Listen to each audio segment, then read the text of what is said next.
It was New Year's Eve, and it was snowing. Stahlbaum family's home was decorated beautifully with colourful, shimmery ornaments and a big Christmas tree with its flashing lights. Suddenly, there was a knock on the door. Clara, the youngest girl in the family, went to the door and opened it with joy. With his arms full of presents, in came Uncle Drosselmeyer. When Clara saw her favourite uncle with all these presents, she was very excited. Clara had no patience whatsoever to wait until midnight. She wanted to have her present that moment.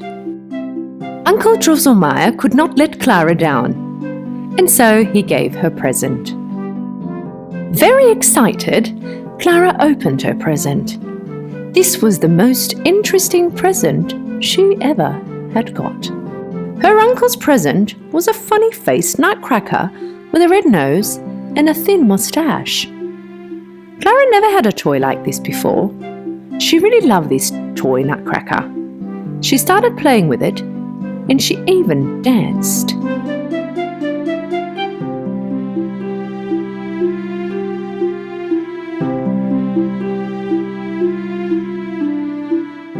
Clara's naughty brother Fritz, on the other hand, did not like his present, and so he threw it away. He liked Clara's nutcracker more, so he tried to take it from her. I want this! No, Fritz, this is mine! At last, he managed to take the nutcracker from Clara's hand and went upstairs. Hey, Fritz! Hurry up and give my toy back! You go and play with your own toy! I never liked that mouse. This should be mine. Fritz, please don't! Give back my nutcracker! Here you are. And what does Clara see as she approaches to get the nutcracker? The arm of the toy was broken right there on the ground. Clara got very upset and began to cry.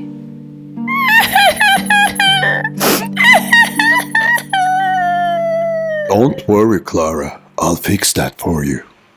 It was past midnight, the New Year's celebrations were over, and just like all the other kids, Clara was tired, and so she lied down. But she couldn't stop thinking about her nutcracker toy.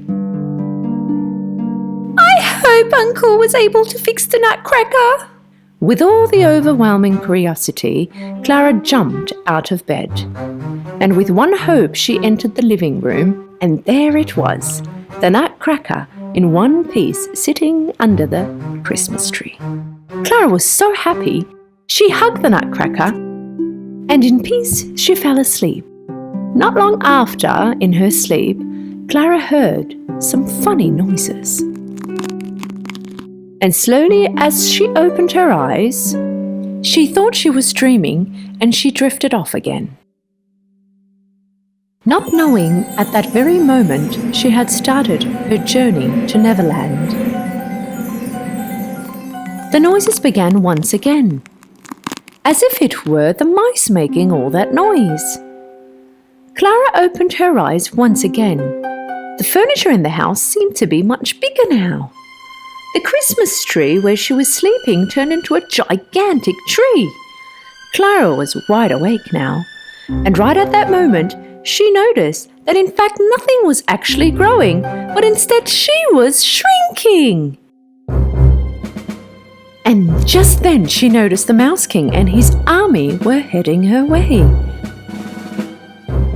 She was very scared and wanted to run away, but the giant mice managed to stop her. They began to surround her and slowly started to close in towards her. At that point, the nutcracker had also come alive. Why are you standing there, Clara? We can't climb up that tree and get away.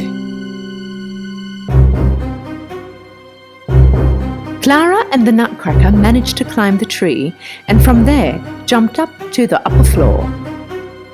Where are we going to run away to? This is your home. You must know somewhere where the mice can't find you. I'm going to call for help.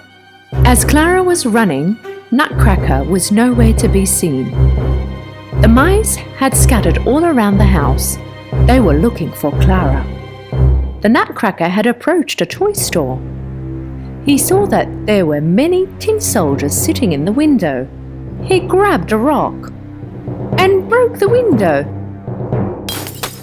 Hey, what are you guys doing just standing there? Run! My friend Clara is in trouble. Mouse King and his army are going to catch her. All of a sudden, the tin soldiers had all come alive. They all jumped out of the broken window and followed the Nutcracker.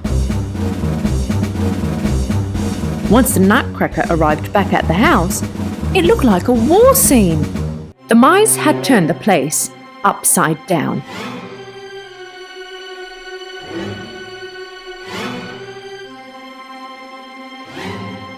The Nutcracker and his soldiers pulled out their swords and began to fight Mouse King and his army. Unfortunately, there were more mice than the tin soldiers. Most of the tin soldiers were wounded. The Nutcracker was in bad shape himself. He was wounded in several areas. Clara got out of where she was hiding. She knew she had to do something, but as small as she was, she knew that this was impossible. Mouse King approached the Nutcracker and drew his sword towards his face. With great panic, Clara yelled and threw her shoe at the Mouse King. Ew! There, you dirty mouse! The shoe flew and it hit Mouse King's head. Unconsciously, the Mouse King dropped to the ground. Seeing their king drop to the ground, the mice accepted the fact that they had lost. And so they carried their king out of the living room and left. Clara ran to the Nutcracker. He was unconsciously laying on the floor. Clara kneeled down to the Nutcracker and began to cry.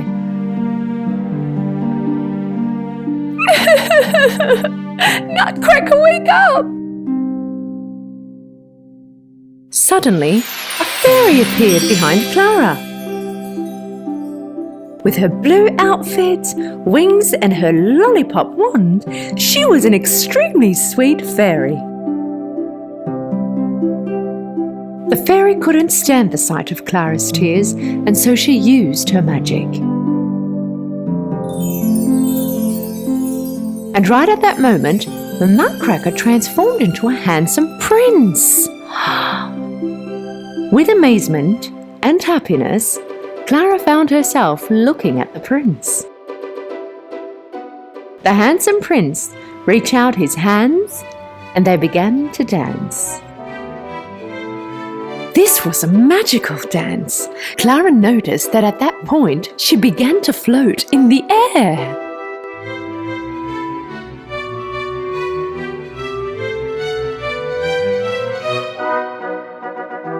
And again, amongst the fairy dust appeared the Candy Fairy. This time round, there were other fairies amongst her. The fairies flew Clara and Prince Nutcracker to Candyland. Trees made out of candy, jelly bean flowers, pink butterflies, golden-coloured toffee apples. It was such an enchanting place. Clara began to tell her story and all that had happened. I know everything that's happened. Don't worry, Clara. You are safe with us. Soon later, a peaceful sound of a flute surrounded the atmosphere. And so fairies and colourful flowers began to dance. Short while later, the Nutcracker and Clara joined the dance. All around you could see dancing colourful trees, lollipops and candy. Clara and the Nutcracker Prince suddenly realised that they were on stage. After the unique sound of the flute had ended, Clara looked around. She was on stage. The audience in front of her was applauding. Clara bowed to the audience. With happiness, she closed her eyes. Clara? Clara! Right at that moment, with the sound of her mother's voice, she opened her eyes. She rubbed her eyes and looked around. Later, noticed the Nutcracker toy was on her lap. With great confusion, her mother was staring at her. Little did she know, Clara was also lost in confusion. Darling, did you sleep here all night? Mother, but everything seems so real. With the happy thought of returning back to her dream, Clara closed her eyes.